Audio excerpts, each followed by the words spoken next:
Happening now at the White House, Press Secretary Karoline Leavitt is taking questions from reporters. Let's listen immediately, quickly, and safely. That is his expectation. It has been relayed to him privately that is what's taking place, and these reports publicly are false. Karoline, the president yesterday threatened that a whole civilization would die if a ceasefire deal wasn't reached, understanding that Iranian leaders have previously said death to America. But why is it appropriate for the president of the United States to use that kind of language when talking about civilian targets? And was the president mocking Islam by signing off his True Social post over the weekend, praise be to Allah? Wouldn't that antagonize Muslim allies across the world? Well, I understand the questions about the president's rhetoric, but what the president cares most about is results. And in fact, his very tough rhetoric and his tough negotiating style is what has led to the result that you are all witnessing today. Iran publicly acknowledging last night that they have agreed or that they wanted this ceasefire with the United States because they no longer could tolerate being bombed by our very powerful and lethal military, and that they have committed to the reopening of the Strait of Hormuz, which the president will hold them accountable for, and it's something the administration is closely monitoring in real time. So, Danny. Should the world not take his word seriously? The world should take his word very seriously in understanding that the president is always most interested in results. And it was the Iranians who backed down, not President Trump. He said that they would face very grave consequences, as you just laid out, by the 8 p.m. deadline if they did not agree to reopening the Strait of Hormuz. And what did they do last night? They agreed to reopen the Strait of Hormuz. Danny. Thanks, Karoline. Would President Trump like to see Lebanon included in this peace deal? As you know, there have been increased Israeli strikes on Lebanon today with dozens of casualties there. Sure. Lebanon is not part of the ceasefire. That has been relayed to all parties involved in the ceasefire. As you know, Prime Minister Netanyahu put out a statement last night in support of the ceasefire, in support of the United States' efforts, and he's also assured the president they'll continue to be a helpful partner throughout the course of the next 2 weeks. Is there any thought, though, that the president might like to see Lebanon included at a future date, given that it seems to be causing or potentially undermining the Iran ceasefire? Again, this will continue to be discussed, I am sure, between the President and Prime Minister Netanyahu, the United States and Israel, and all of the parties involved. But at this point in time, they're not included in a ceasefire deal. Jeff. Thank you. Karoline, will the U.S. take part in talks with Iran in Islamabad on Friday? I can announce that the President is dispatching his negotiating team, led by the Vice President of the United States, J.D. Vance, Special Envoy Witkoff, and Mr. Kushner to Islamabad for talks this weekend. The first round of those talks will take place on Saturday morning local time, and we look forward to those in-person meetings. What role does the President see for the U.S. in monitoring or helping with the Strait of Hormuz going forward? I think the President commented on that this morning. We're going to continue to monitor it very, very closely. We will be helpful in any way that we can, but we fully expect Iran to do this, and the President has made that quite clear as well. It's, again, as his statement said last night, this ceasefire is subject to the safe reopening of the Strait of Hormuz. Again, this was just determined last night. We understand things take time, but that's the President's expectation, and he will hold everyone to it. Sure, in the green blazer. Thank you, Karoline. Sure. And then in front of you. But Andrew, you can go ahead. All right. You're not wearing a green blazer. You can... I am actually wearing a green blazer. It's a little brown to me, but go ahead. Fair enough. Regarding the president's rhetoric, when the U.S. invaded Iraq in 2003, George W. Bush said in a message to the Iraqi people that the military campaign was directed, quote, against the lawless men who rule your country and not against you. Yesterday, the president threatened to destroy Iran's civilization, the entire civilization. Not the Iranian government, but the Iranian civilization, the Iranian people. The U.S. has been a moral leader for most of its history by fighting wars against other governments, not against civilizations. How can the president claim that America can ever have the moral high ground if he's threatening to destroy civilizations and not casting wars as fights against other governments? Andrew, I think you should take a look at the actions of this president over the course of the past 6 weeks and the actions of our brave men and women in our United States military who have taken out essentially taken out the military of a rogue Islamic regime that has chanted death to America for 47 years, that has killed and maimed thousands of American soldiers over the course of the last 5 decades. The president absolutely has the moral high ground over the Iranian terrorist regime, and for you to even suggest otherwise is frankly insulting. With all due respect, Caroline, Go ahead. with all due respect, Go ahead. there is... Just given what we've seen in Lebanon today and the increased attacks from Israel, I mean, is there any concern that Netanyahu is trying to kill the ceasefire? The president spoke with Prime Minister Netanyahu last night, and in that private conversation, Prime Minister Netanyahu relayed exactly what he said to the world publicly, that he supports the president, and Israel remains a key ally and partner to the United States. They've been a tremendous partner over the course of the past 6 weeks, and we thank them for their heroic efforts as well. And the president had that conversation last night, and that was relayed to the world publicly as well. Reagan, go ahead. Thank you, Caroline. I have a question for you on Iran, and then a question on the Dignity Act as well. On Iran, it's been reported that the ceasefire was struck after the involvement of 2 unlikely factors, J.D. Vance and China. What role did those parties play in striking a deal? Well, Vice President Vance has played a very significant and a key role in this since the very beginning. Of course, he's the president's right-hand man. He is the vice president of the United States. He's been involved in all of these discussions, and as I just announced, he'll be leading this new phase of negotiations in Islamabad later this week. With respect to China, there were conversations that took place between top levels of our government and China's government. The president has great respect for President Xi and a great working relationship with him and with that country, and he looks forward to visiting China in just a few weeks. And on the Dignity Act, it's getting a fresh push through Congress. It would give some illegal immigrants in the country a path to citizenship. What's the White House's position on this legislation, and would the president sign it if it made it to his desk? Honestly, Reagan, I haven't spoken to the president about the legislation, but I will have that conversation, and we'll get you our formal position on it as soon as we can. You're welcome. Go ahead. The president suggested in an interview this morning that he would support a joint U.S.-Iranian venture to charge tolls for ships going through the strait. Does the president believe that the U.S. should earn revenue from the Strait of Hormuz going forward? It's an idea the president has floated, as you know, and it's something that will continue to be discussed over the course of the next 2 weeks. But the immediate priority of the president is the reopening of the strait without any limitations, whether in the form of tolls or otherwise. And on the highly enriched uranium, has Iran given the administration any indication that it would simply turn over the enriched uranium, or is this an expectation that the president has that he would have to send in ground troops in order to do that? This is on the top of the priority list for the president and his negotiating team as they head into this next round of discussions. And as I said in my opener, that is a red line that the president is not going to back away from, and he's committed to ensuring that takes place. We hope it will be through diplomacy. But have they given any indication that they would turn it over? They have. They have. Yes. Trevor. The latest news out of Iran is that the air defenses have been activated in several cities, including Isfahan, and that explosions have been heard in Isfahan. Who is bombing Iran right now? Were those reports just as of a few minutes ago? Yeah. Okay, so obviously I'll have to go back and check with the national security team. I'm standing out here with all of you, but I will do that, and we will get you an answer, okay? And just on the civilization question that we've been talking about. And I would just add to that point, again, I haven't seen these reports. I'm not verifying them. Not that I don't trust you, Trevor, but I want to go back and check with the experts here at the White House.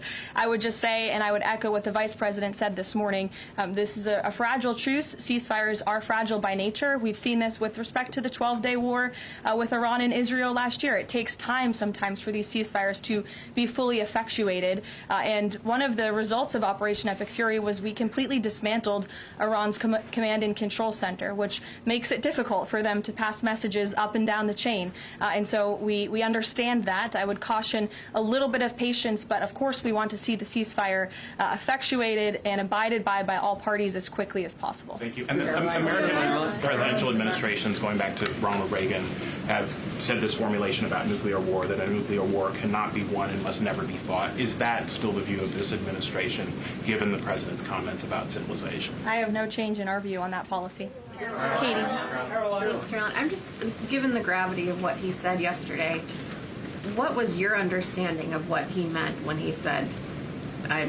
this civilization is going to be eliminated? I think it was a very, very strong threat from the President of the United States that led the Iranian regime to cave to their knees and ask for a ceasefire and agree to reopening the Strait of Hormuz. So it was a very strong threat that led to results. And as the Secretary of War stated at the Pentagon this morning, it was not an empty threat by any means. The Pentagon had a target list that they were ready to hit go on at 8 p.m. last night if the Iranian regime had not agreed to open the strait, which they did, and I think that's something we should all be grateful for. The United States is a moral leader in the world, given that I was asked this exact same question by your colleague Andrew in the back, and I think, again, the insinuation by anyone in this room that Iran somehow has the moral high ground over the United States of America is insulting, considering the atrocities that they have, committed against our people and our military over the past 5 decades. John, go ahead. Thanks a lot, Caroline.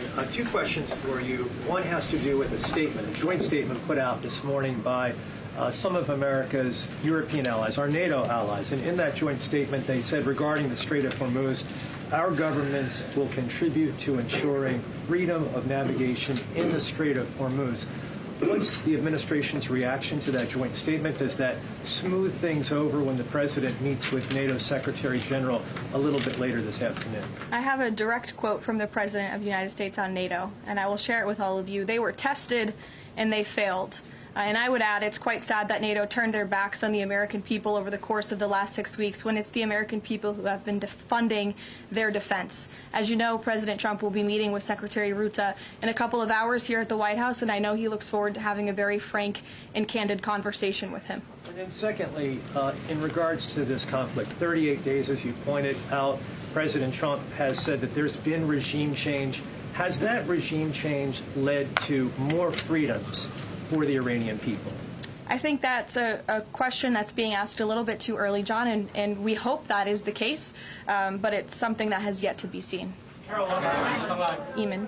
Caroline, on this question of tolling by the Iranians in the Strait of Hormuz, I've heard you talk about a number of red lines that the president has in this negotiation, but I haven't heard you say that Iranian tolling in the Strait of Hormuz is a red line. Would it be acceptable to the United States at the end of all this if the Iranians are able to charge tolls in the Strait of Hormuz? I think the president was very clear and simplistic in his language last night in his Truth Social post, where he said that this ceasefire is subject to the free, safe, and immediate reopening of the Strait of Hormuz. That's very plain language, and it should be taken at face value. Carrie, go ahead. Without limitation, including tolls, yes. Carrie. Quick follow-up on the atonement. Why would the U.S. allow Iran to collect tolls from the Strait of Hormuz? That's not something that we've opposed for a number of years now.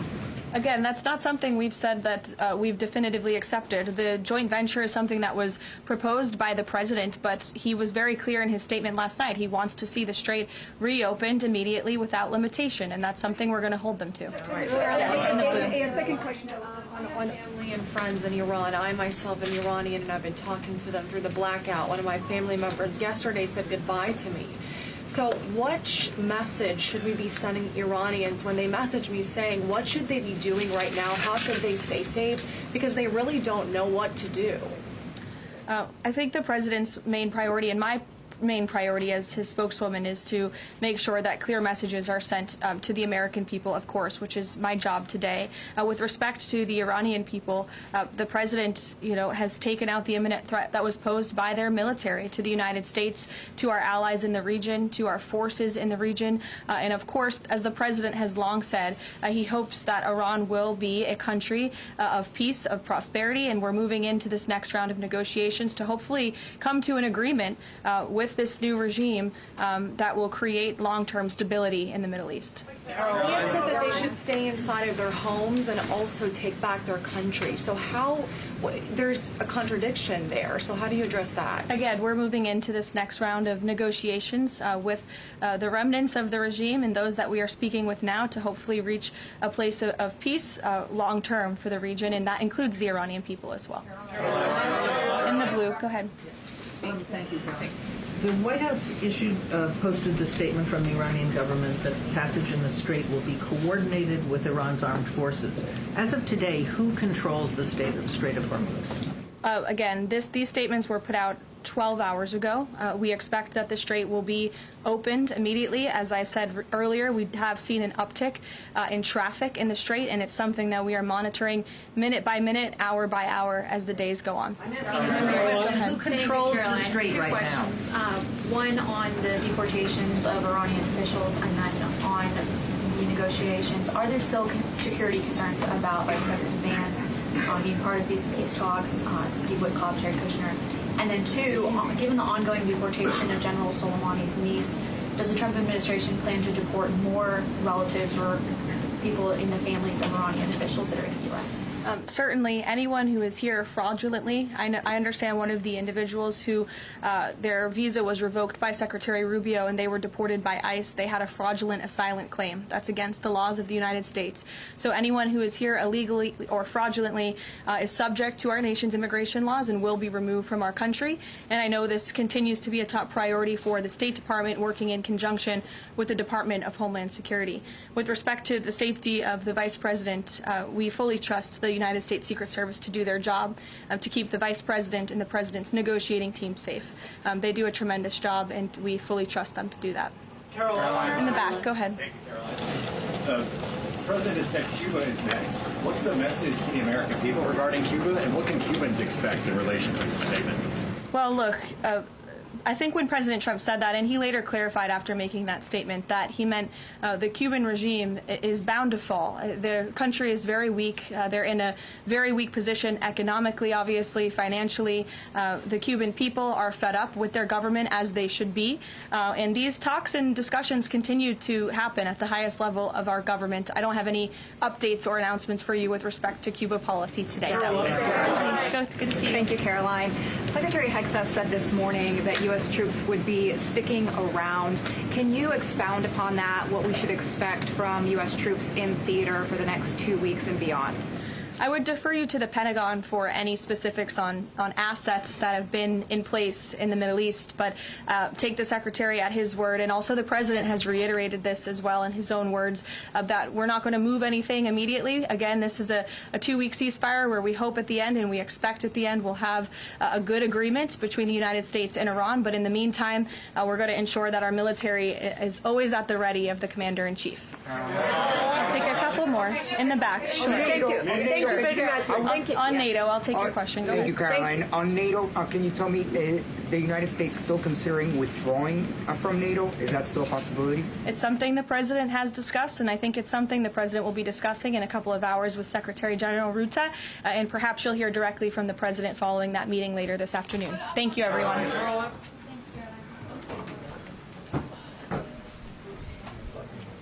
All right, you were just hearing from Karoline Leavitt there, White House press secretary, taking questions from reporters after the United States and Iran agreed to a 2-week ceasefire. I want to bring in CBS News senior White House and political correspondent Ed O'Keefe, who's live at the White House for us at this hour. And good to see you today, Ed. I'm curious about your takeaways from that press briefing.